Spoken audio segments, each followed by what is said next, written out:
Hello, and welcome to Sobercast, where we provide AA speaker meetings and workshops in podcast format. We're an ad-free podcast, and if you enjoy listening, please help us be self-supporting by visiting Sobercast.com, look for the donate link, and drop $1 or $2 into our virtual basket. We hope you enjoy the podcast. Have a great day. Hey, I'm Dan. I'm an alcoholic. Hey, Dan. Grateful to be here. Can you guys hear me? Yes. Cool. All right. This is weird.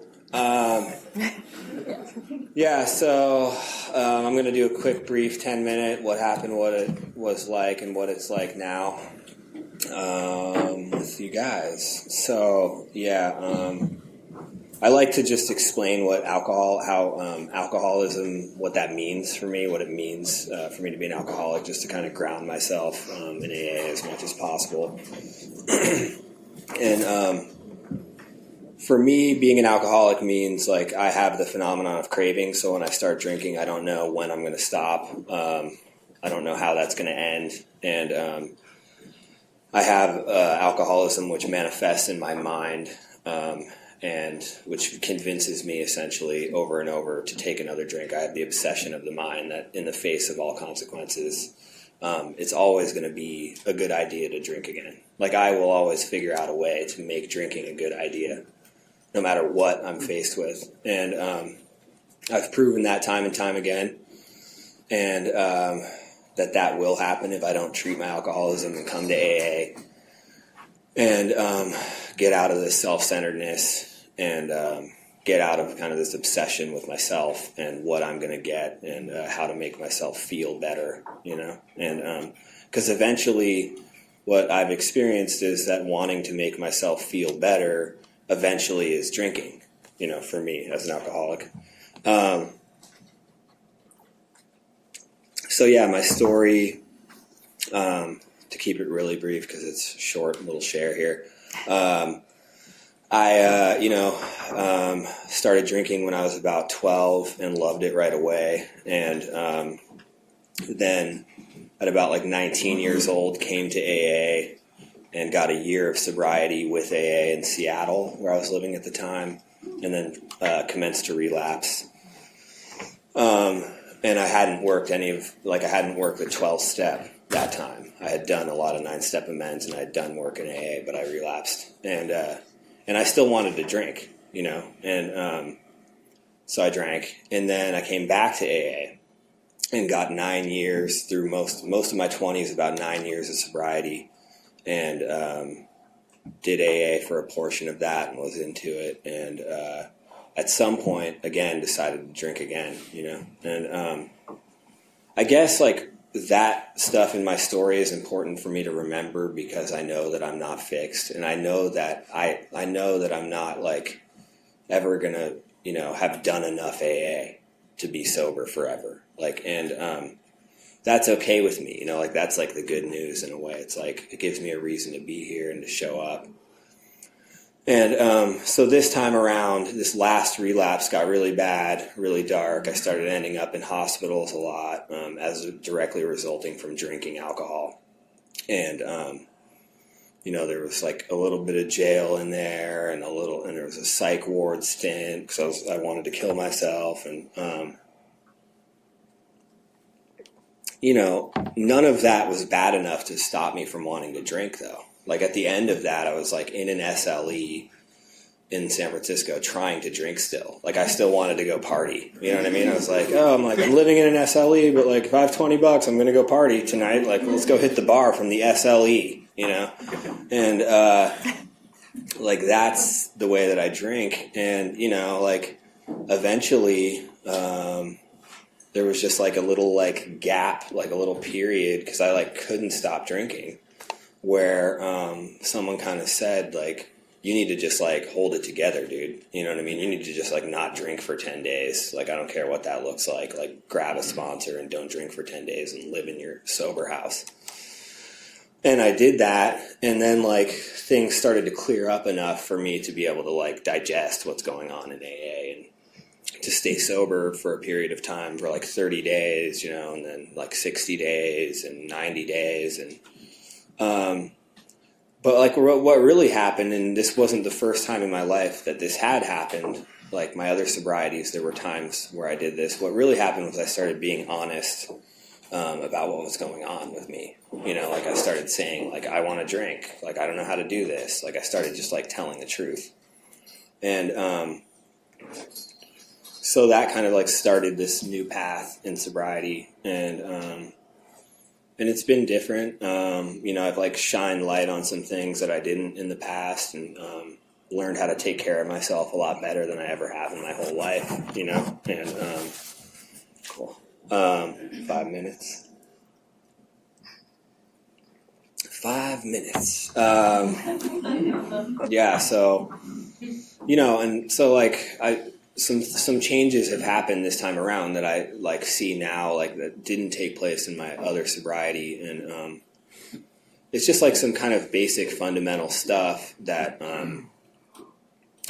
has helped me with my self-esteem and like how I feel about myself, and it's just like basic being able to like take care of business, like being able to like pay the bills and like shower and like, you know what I mean? Like live a relatively normal life, like eat breakfast, like show up at my job on time for the most part, but like that was stuff I didn't know how to do, like when I got here. And I didn't know how to live, you know what I mean? I just knew how to drink, really, and like try to kind of float by and find people to like help me live, and so I've been like, so I kind of worked closely. I'm like a big proponent of sponsorship, by the way, and I worked really closely with my sponsor and got really honest and did like a really thorough fifth step with him, fourth and fifth step. And, and like had a spiritual experience that allowed me to feel safe, like being sober, but still like safe in general. Like I started having this experience of like, oh, I feel safe in my sobriety. Like things are going to be okay. And that was something like I hadn't experienced in that way before. And so I continued working through the steps. And now I'm like working with others, and I'm pretty much done with my 9th step. And I guess I'll share about this. I share about this sometimes. I had this cool 9-step experience where I had to make amends with Trader Joe's for ripping off a bottle of whiskey. Like I stole a bottle of Maker's Mark from this Trader Joe's in San Francisco, and I don't know why I kind of wanted to make this amends. Like, I mean, I didn't, like, and in the moment before I walked into it, I was like, this is crazy. Like, I'm going to have to grab this dude, like this, like, manager guy and be like, hey, man, like, I stole from you, And so, like, as I was going into it was when the fear hit. Beforehand, I was just like, this just sounds like a crazy story. Like, this doesn't even seem like something real, kind of. So I can't even really, like, be scared, But then I went into it, and it was like the fear kind of came up, and then I like got this guy who works there, and he was like cool, like he was like cool, but he was like cool with me being sober and like what I was doing, and that I was like had the money. I looked at the bottle that I stole, like it was the same one, and had double the amount. That's what my sponsor wanted me to do, and he was just like stoked that I was sober, and I think that like.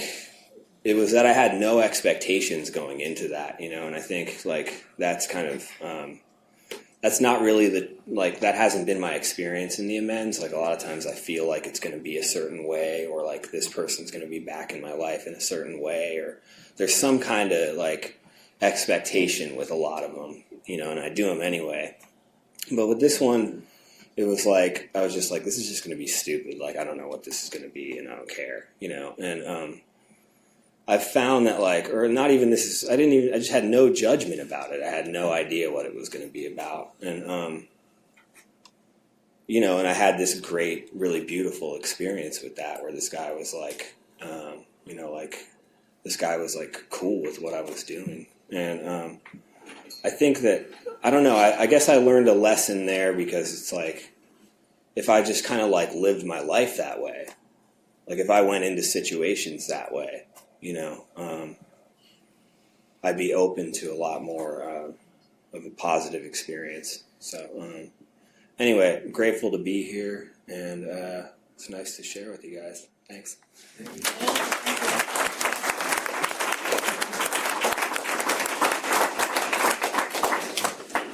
And now I'd like to turn the meeting over to our main speaker, Amy. Okay. This thing working? Yes, it sounds like it. Okay. I'm Amy. I'm an alcoholic. Hi, Amy. So I was willing to let Dan go the whole time. Anybody else want to go with Dan?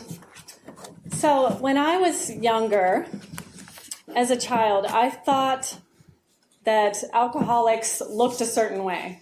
I thought they were generally homeless. They all seemed to wear trench coats for some reason. I don't know, that was just part of the image. They lived in the gutter.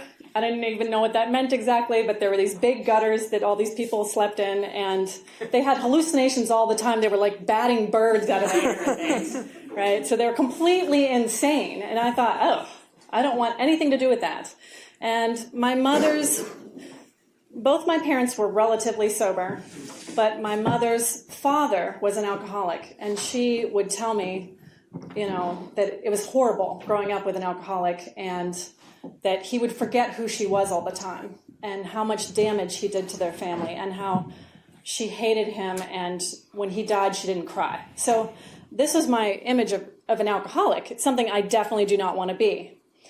So, surprise, when I had my first drink, and I was like, oh, this is what it's like to be drunk? This is cool. I didn't even understand, where that impression came from. This idea that alcoholism was going to be this horrible thing, and I was going to have hallucinations. I was like, well, I'm not having hallucinations. I feel really good. And so immediately, from the very first time I drank, I noticed what it did for my image. All of a sudden, I felt very interesting, funny, smart. I felt much wittier than I normally do. And it really made me feel connected to other people. So growing up, before I had that first drink, I was one of the nerds. And I didn't have a lot of friends, and I wasn't very popular. And it was really easy to see the way in to the social cool people was going to be alcohol. That was going to be it. And I just was going around everywhere telling people, I drink. By the way, I drink. And I thought, this is the most fantastic tool I've ever had to get friends fast, because all the people that drank were like, yeah, let's go drink together. It's the easiest thing ever. I'm like, this is so easy to make friends. I had no idea.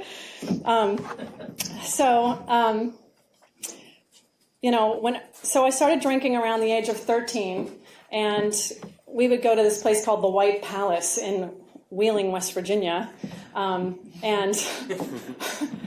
So in West Virginia, there's not a lot to do, but it's pretty easy to buy alcohol underage. There was a place called Papa K's and the Swing Club. You could get into them. You could buy beer takeout at Papa K's. It was drive-through, and they didn't card anybody. It was awesome. And that's what we did. A lot of drinking and driving, because that's what a proud alcoholic does.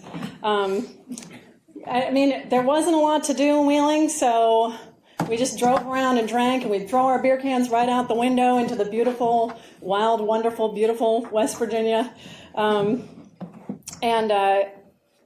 My father taught at a small Jesuit university that I promise you, probably nobody in here has heard of before, called Wheeling College. And it was literally 700 students at this little Jesuit college in Wheeling, West Virginia. So I went to that college campus to party when I was in high school. And of course, because my dad teaches there, so I could bring that up when I'm drinking. My dad teaches here. And everybody wanted to get, the professors, everybody knew my dad, so everybody wanted to get me drunk. It was awesome. So I was the superstar.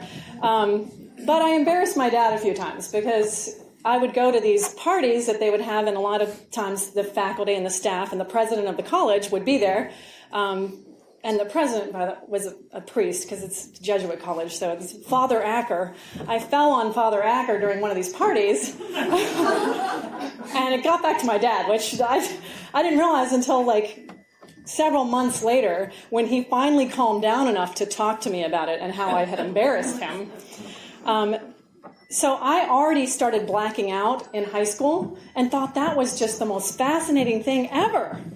And so in college, that was like my favorite thing to do, was like drink until I black out. And then everybody would tell me stories about how funny I was the next day. This is great, you know. I just thought this was this magical thing. You know, I disappear and I get really funny when I'm in a blackout. And I could imagine that I was so interesting and entertaining when I was blackout drunk, right? And I would meet people sober and they'd say, yeah, I met you last night. And I'd be like, well, I don't remember that. And I thought that was hilarious. You know, my parents spent a lot of money for me to go to college. And it really is sad thinking about it now that I really spent 4 years of just blacking out. And I spent all night partying and then all day sleeping. Notice there was no period of time where I was actually going to class. There was a lot of lies, a lot of excuses about mononucleosis and a variety of other psychological issues that I had, why I couldn't take the test right now or why I needed an extension. I was always really good at selling my teachers on, I'm a salesperson now, so I was very good at selling people on the fact that I should be given a little more time to finish my classes because I'm really sick or from something, alcohol poisoning. But anyway, I remember in college when I would have an exam the next day, I would pull an all-nighter because I hadn't been to class, and I had to find somebody that went to class, pay them for their notes, and then either pay them to cheat off of them, or I'd be pulling the all-nighter, and that would be when I would practice my controlled drinking because I have to study, so I'm just going to drink a couple beers all night long while I'm, you know, I'd space them out. Like I can only have one beer every 2 hours if I'm going to be up all night studying for this exam the next day. And a lot of times I would get to that final half hour and I'd be like, fuck it, I'm not going. You know, so that was college. That was great. I did meet somebody in AA in college, and she came to my room one day and she told me all about being in AA. And I realize now that she was trying to 12-step me. But at the time I was like, you poor girl. That's so horrible for you. I'm so sad. You know, and I was like tiptoeing around her like, she's an alcoholic. Shh, don't let her know how much fun we're having. She can't drink. She's got that whole hallucination, going to be in the gutter thing happening to her. And had no idea that what I was doing, blacking out, actually qualifies as, you know, drinking too much. So you know, the way I drank in college was I would throw up purposefully, very quickly. You know, like I'd down like 6 beers really fast and then I'd go puke so I could drink some more. Because my image was that I could drink you under the table. But I've always been fairly small, and I really couldn't drink as much as the people I was drinking with, but I wanted to pretend I could. So I was always hiding how much I was puking, you know. But I would stick with it. You know, I had real determination. I was going to stay there with the rest of the alcoholics and drink all night long. And my favorite place to be was a fraternity that was known as the alcoholic fraternity. I'm like, yes, we know we're alcoholics. This is great. We all admitted we were alcoholics all the time while we were drinking at this fraternity. Another fun story from college. On spring break, I went to New Orleans, Bourbon Street. Lots of rum there, and got alcohol poisoning on Bourbon Street. And my roommate and I had driven down together, and we were sharing this drive, and we had to be back the next day for class. It was like a 19-hour drive, and I was in college in Pennsylvania, and so I get alcohol poisoning on the last day, and I'm like, I threw up all over Bourbon Street. I was horrendously sick, and then she had to drive the entire way back, and every like half hour she had to pull over so I could throw up, not throw up in her car. And yeah, so that was that was fun. Like at least I waited to the last day to get, really get into the alcohol poisoning. But I continued vomiting for like 2 days straight. It was not good. Projectile vomiting. Good stuff. But that's not my bottom, by the way. I keep going, So I went to graduate school. I don't know how I graduated because I was in danger of failing every single semester. And somehow I would pull it out at the end. Okay, I do know how. I cheated a lot, that's right. Yeah, I don't know how to make amends for that one. I haven't yet, so you can talk to me about that later. When I got out of college, I went to graduate school, went to North Carolina for graduate school, and I realized once I got to that level that other people were not as social as me, and they weren't partying as much as I wanted to, and this whole graduate school thing was getting in the way of me partying. So I decided I was going to go become a career waitress instead, because that was just as good as getting a PhD, right? I mean, I had found the thing that I really wanted to do. I decided to work at a restaurant where it's not just a bunch of college students working there, because I did that at first, and I was like, no, I'm really serious about my career in waitressing, right? So I don't want to just work with a bunch of college students who are just doing it for their summer break. I want to do it with people who are really serious about waiting tables. So I went to a restaurant where there were career waits, and that was where I felt much more comfortable. Now, somewhere along the road, a lot of drugs end up in this mix as well. And so, yeah, I did pretty much everything under the sun. When I did my intake at a rehab program years later, they asked me what I did, and I surprised myself as I was going through the list. I was like, wow, it's like a dictionary of the drugs that are out there. But the one that really kind of brought me to my knees was crack cocaine. And those are my bottoms. Well, no, wait. I've got several alcoholic bottoms for you, too, since we're here in AA.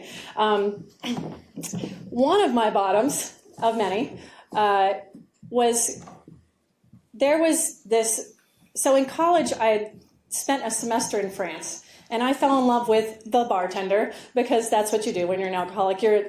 That's the person who has the alcohol. So I'm like staring at him all the time, and all of a sudden I'm beer goggling, and he's just so beautiful. The bartender, oh my God. So, I mean, I'm in love with this French bartender named Denis. And so I get out of college and I'm in graduate school, and he writes to me and says he's going to come to the United States to visit, and says, I'll come visit you. And I'm like, that's awesome. And I'm like, this is it. I'm going to convince him to move to the United States. This is the love of my life. And he's going to be here for a little while, and he's kind of feeling it out. He might move here. This is so great. And I meet him, and we go whitewater rafting. Instead of it being like a fun time with just me and him, and me actually showing him something of the country, it becomes me showing him like 20 of my alcoholic friends, and then we're all going to go whitewater rafting and be inside this house just drinking the entire time. Like, he got zero tour of anything because we just got plastered the entire time. And I thought that was like really showing him a good time, because we really drank a lot of alcohol those 2 days. And so I blacked out for most of it, so I don't even remember what happened. And I came out of the blackout in the middle of whitewater rafting, and he's got all of he's not speaking English to me right now. He's pissed off. He's just like, stupid American. And he's like going off in French with all these words, like, I don't even remember them anymore, petit con, like all these words that are not very nice. And I don't even know what I've done, because I don't remember anything until that very moment when he's yelling at me. And so, but I also realized within a few minutes of coming out of the blackout that I had somehow broken 2 of my teeth. And I still, to this day, do not know how that happened, except that the next night when I was drinking again and I was holding my bottle of Absolute Citron that I was going to finish all by myself, I hit myself in the teeth when I was getting drunk, and I was like, oh, it's kind of the same shape as this bottle. So I think that's what happened. But it's kind of amazing that I would hit myself in the teeth. It's so hard with a bottle that I actually broke my teeth. But, I mean, that's the theory that I'm going with. That's what I think happened. But that was, that was a bottom that also did not stop me from quitting. The actual night that is the day before my sobriety date, which is October 20th, 2001, I was smoking crack, and it was so bad, and I had isolated myself so badly that I also worked as an EMT at the time, and I was obsessed with having a heart attack. I was like, because we had picked up a lot of people on the ambulance that had also had heart attacks, and we were always picking up people who were in their 30s who had stroked out, and I was really nervous about smoking crack, but I was going to smoke crack anyway. So my safety protocol was I would take my pulse, and as soon as my pulse dropped below 180, I would take another hit. But before taking the hit, I had this like cordless cell phone that I would dial 911, put the phone right next to me, take the hit, and then hold my hand with my finger over the 1 button just in case I had a heart attack.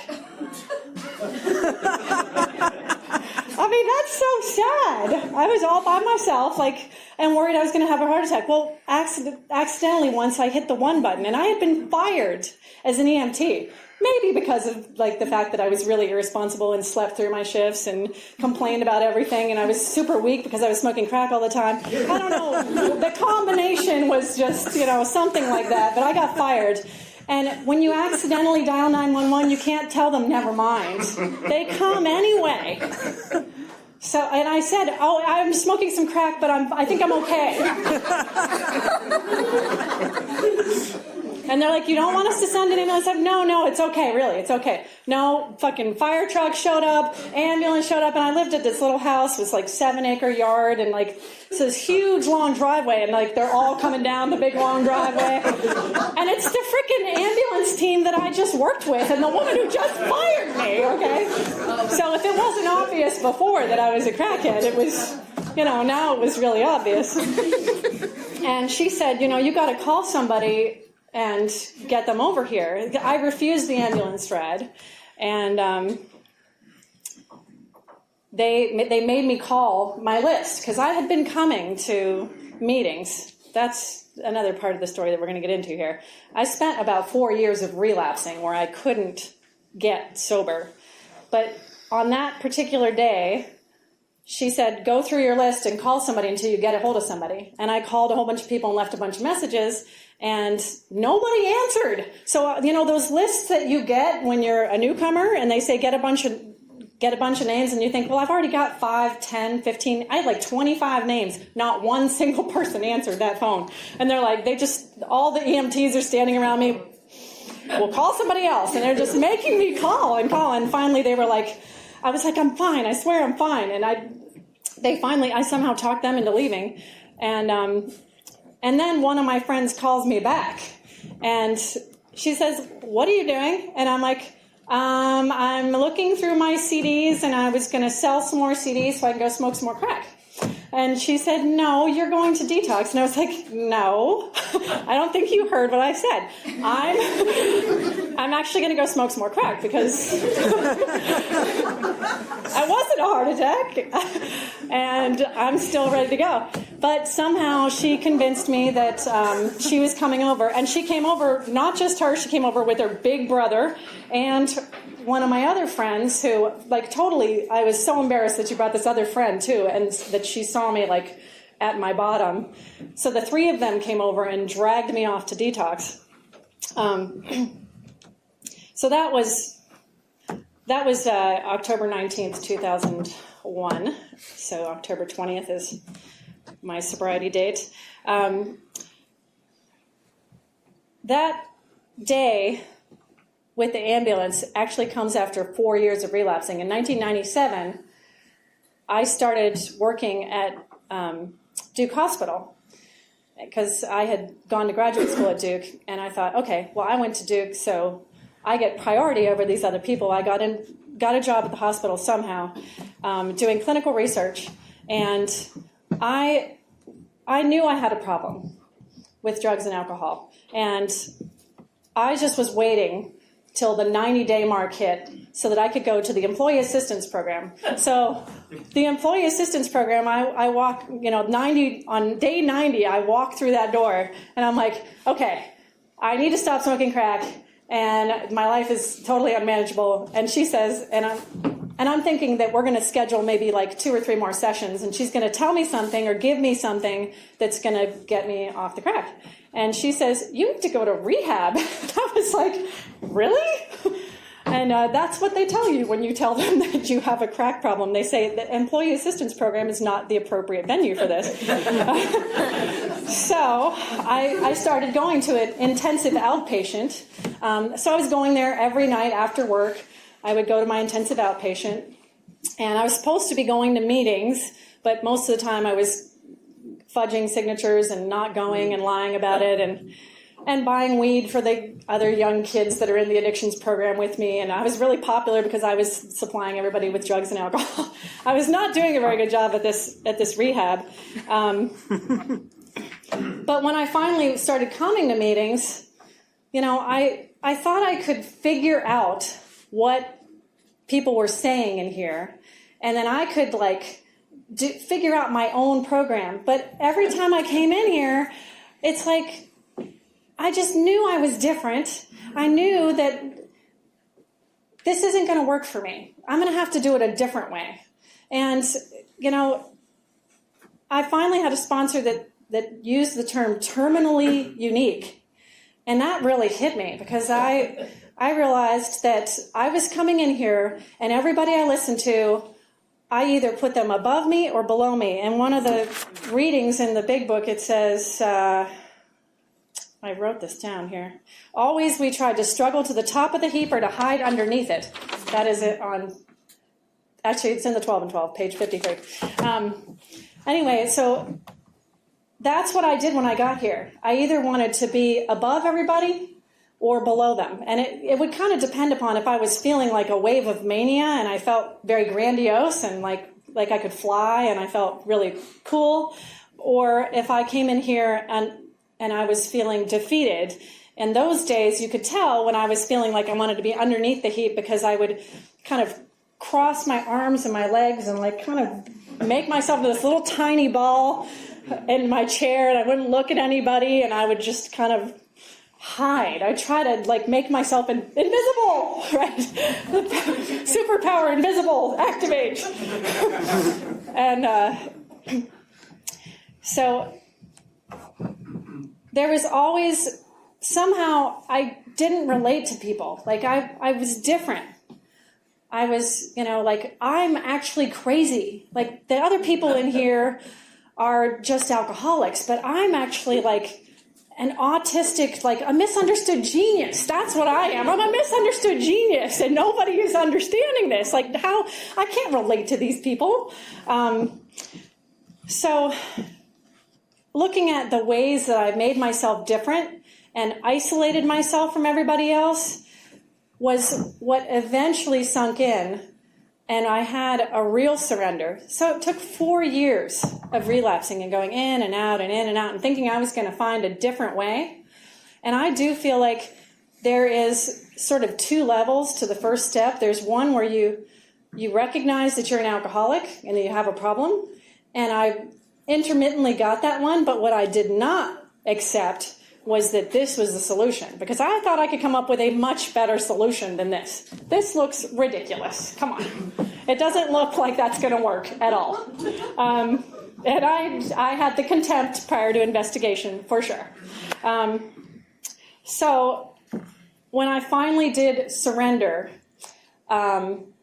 people had been telling me, I had counselors at Duke Addictions program who had been telling me that I needed to be in a sober living environment. And they'd been telling me that from 1997 on. And finally, October 2001, after that relapse, a friend of mine who lived in an Oxford house or sober living environment called me and said, we have a space for you in the house. And I moved into that house, and that was the support that I really needed. But I had to surrender and get to the point where I realized I have to throw everything at this. I have to go after this, and I have to own my own recovery. Not long after being in the Oxford house, People rotated in and out of that place so fast, it was ridiculous. So within like 3 months, I was the president of the house. And when I started, I was looking at the president and all the people in the house as like these authority figures. Like they represent what I'm rebelling against. Just like I represent what you're rebelling against, right? So like these are the people that know, that have their lives together, that have their shit together, and I hate them because they have their shit together, and I'm never going to be able to get my shit together because I'm like inherently irresponsible and I'm inherently crazy. Like I cannot do this program. There's no way I can do this program. So when I got to that point, 3 months into living at the house and everyone's all of a sudden rebelling against me, I was like, whoa, whoa, whoa, whoa, whoa. I am not the program. And it's like the illusion that there was some person or like governing body that was running the program of AA all crumbled. I was like, oh my God, nobody is running this place. Holy shit, I have to do this myself. Like there's not somebody going to save me. And I really wanted somebody to save me. And in fact, the 4 years that I was floundering around, I had sponsors. It's their fault that I relapsed. I was blaming them every time I relapsed, you know, like that's what my relationship with my sponsor was. I would go like stay at her house, she would feed me, and then if she said, you know, I really kind of want to have dinner with my family, you should go, I would go relapse and I would blame her, you know, like, well, it's because I wasn't living in your living room.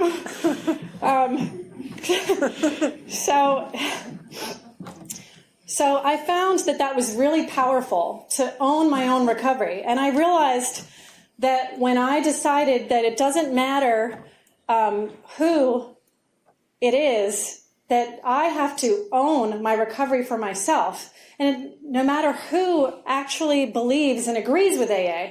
Because when I first got in here, I wanted to convince everybody, like my brother and my mother and my college friends and my roommates and the people that I partied with. I had tried to convince them, like, AA is this really amazing thing, and they do this. And then if they said, I think that's stupid and you're getting brainwashed, I'd be like, oh, yeah, you're right, totally. And I didn't want to own it. Like, I wanted everybody to agree this is the path that I should take.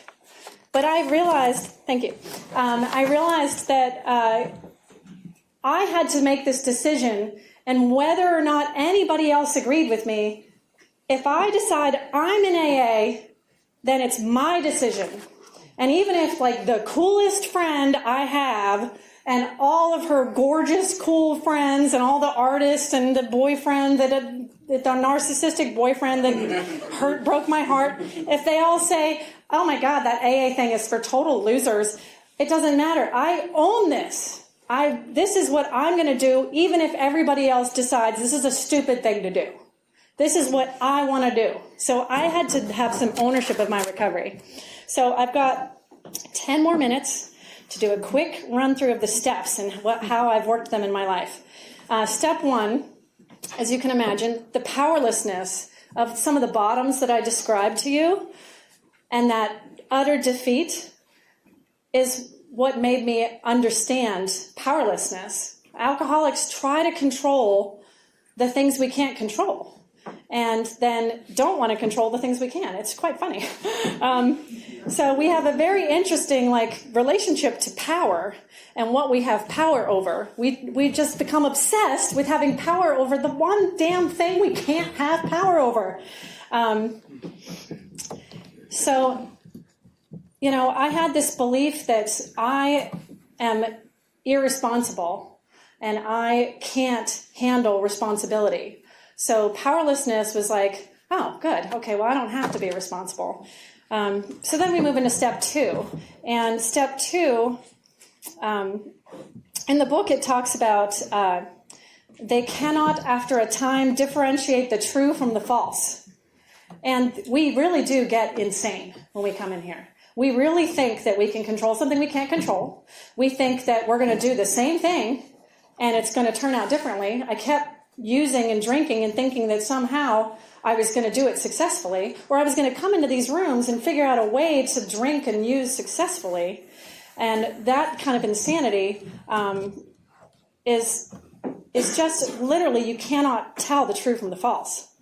And so it was nice to come in here and realize that there are people getting sober and to see the people's lives changing. So that it was like the proof is in the pudding. I saw it happening.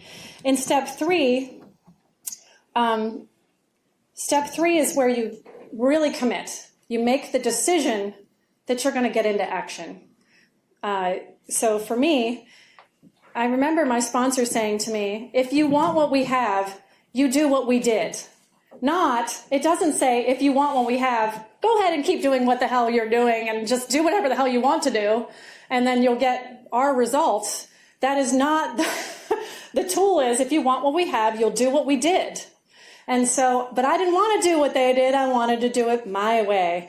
So step 3 was turning my will over. And a big part of that was turning my will over to doing the steps of AA. And recognizing that I have this ego path, this fantasy world that I'm going to get rich and famous and have all this success and have a big house and beautiful husband. And like I had this ego path, which I thought was what my life was all about. Turns out when I get into AA that I'm on a spiritual path now, and that my life is about spiritual learning and spiritual growth and reconnecting to my higher power, conscious contact with a higher power. That has reordered my entire life. That is the direction that my life is going in now. And that's because of the ball that I started rolling in step 3, which is making that decision to turn my will and my life over to the care of God. And God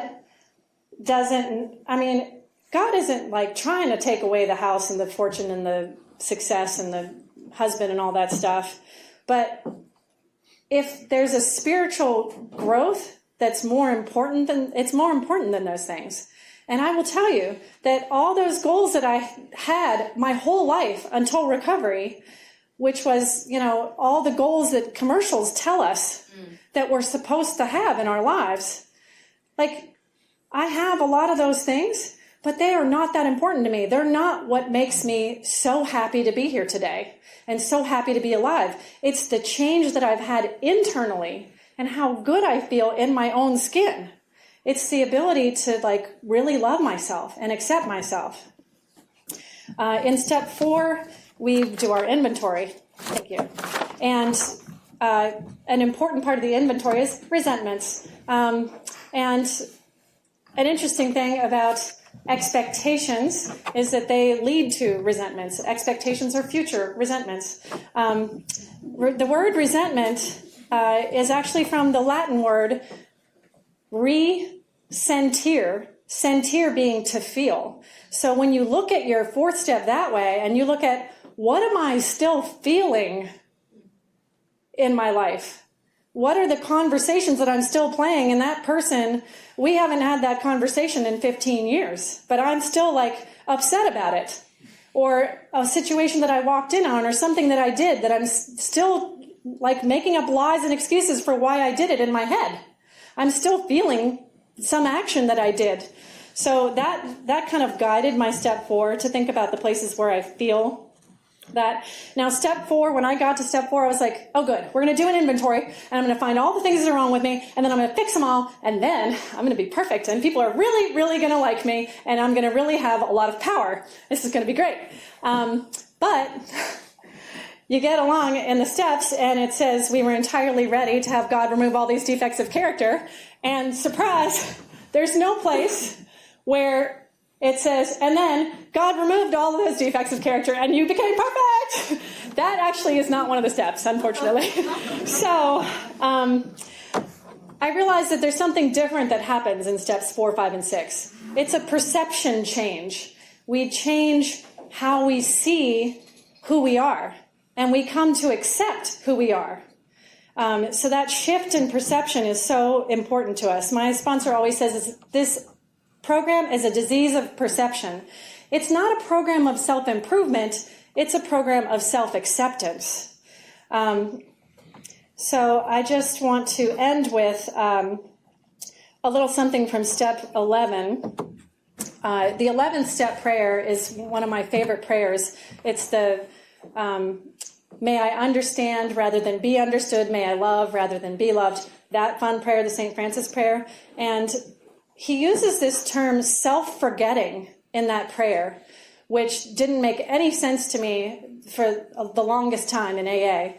But along the course of my spiritual path, I have realized that all these forms of self and the stories that we tell about who we are and how important I am and the direction that my ego says I'm going and how famous and cool and successful and interesting I am, that image that I put on from the very first time I took a drink, I realized that self, as soon as I can forget about that self, I can be happy.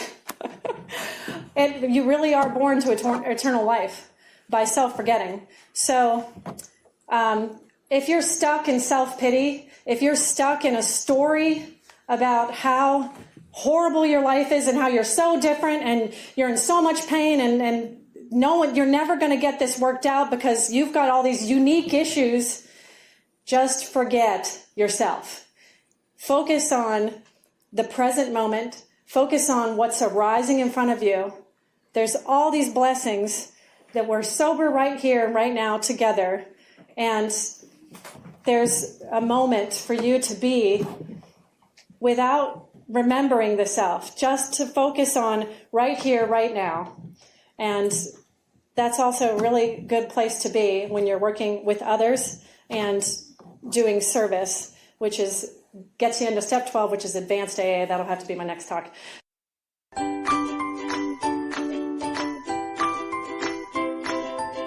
Thanks for listening. I hope you enjoyed the podcast. Sobercast is ad-free, and we'd like your help in order to keep it that way. So if you'd like to help us be self-supporting by pledging $1 or $2 a month, visit Sobercast.com and look for the donate links. Thank you very much.